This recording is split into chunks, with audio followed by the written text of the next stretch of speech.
खाली दगड आहेत आणि दगडाच्या वरती हे असं लाकडात केलेलं काम आहे सगळं. एवढं ऐतिहासिक सुंदर. मला वाटतं सांगलीच्या गणपती मंदिराच्या पद्धतीनंच हे पण आहे. दरवाजे वगैरे जुनी ची कलाकुसर जर बघितली तर सुंदरच आहे. विष्णू मंदिर सगळ्यात वाईट म्हणजे असं कुरुंदवाडमध्ये असून एवढ्या ऐतिहासिक मंदिर असून अतिशय दुर्लक्षित असं आहे.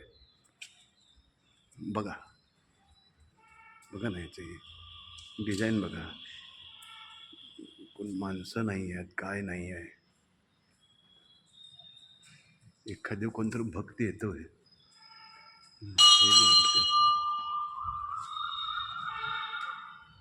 हे सगळं दगडातलं काम आहे, लाकडातलं नाही आहे. सगळाच दगड आहे.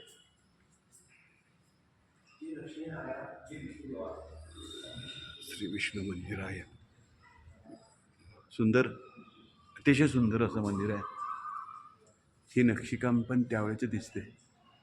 ठीक आहे, सगळं त्यावेळेचंच आहे, पण भग्न झालंय.